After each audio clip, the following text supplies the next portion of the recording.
Welcome to Oregon Sports. I'm Deuce Woodson. Today we'll talk about baseball and softball. Both sports started their series early. Starting with baseball, in the Civil War that's not so civil, the #1 ranked Oregon State Beavers dominated the Oregon Ducks on Thursday night at PK Park. The Beavers hit 2 home runs in the 4th inning, and the Ducks scoring was MIA, missing in action. The Ducks were able to get 9 hits on the Beavers pitching staff, but they weren't able to turn those hits into runs, with the sole run coming in the 5th inning thanks to an RBI. In the 8th, the Beavers poured it on, scoring 3 more runs. Like I said, not so civil. The series will continue Friday and Saturday night at PK Park. And unlike their baseball counterparts, Oregon softball is flying high as the team turns its attention to the postseason. The Ducks cut down the tree, beating the Stanford Cardinal 9-2 Thursday night, taking the first game in the 3-game series. During their first 5 innings, a search party seemed like it was needed to find the Ducks' offense. But that quickly changed when the Ducks scored a combined 8 runs in the last 2 innings.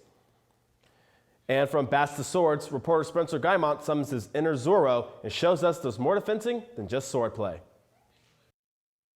When it comes to sports, most of us think of basketball, baseball, or football. But there's a sport offered here in Eugene that's a little less conventional. And that sport is fencing. Sean Hayes is the owner and head instructor at Northwest Fencing Academy located in downtown Eugene. Hayes teaches more than just fencing. He has 20-plus years of experience in the medieval martial arts that fencing comes from. Hayes says fencing requires much more than just sheer athletic ability.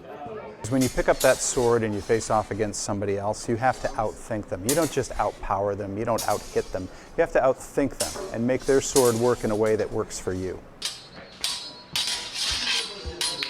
This one-on-one competition is part of why students like Amber Sherman enjoy practicing the medieval martial arts.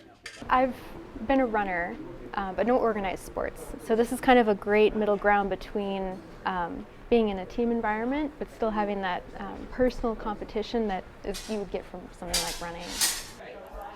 For those looking to take a stab at something new, fencing and the medieval martial arts can offer a great way to stay active. Just be careful though, because it's harder than you might think. For Oregon News, I'm Spencer Guymont. Touche, Spencer. Touche. Moving on to some other sports in their postseason, Oregon Track and Field is preparing for this weekend's Pac-12 championships at Hayward Field. Going on to the postseason, both men's and women's teams will look to add a little more bling in the trophy case in the Bowerman building, especially the women's team.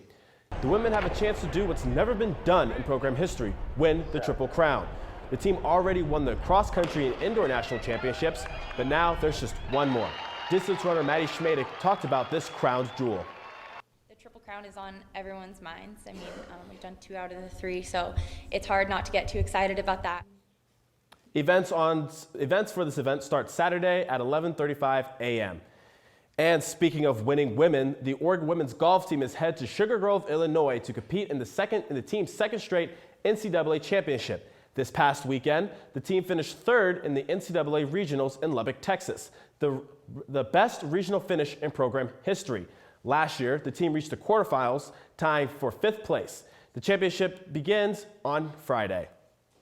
And so now, Kale, will we be seeing tank tops and sundresses or raincoats and rain clouds?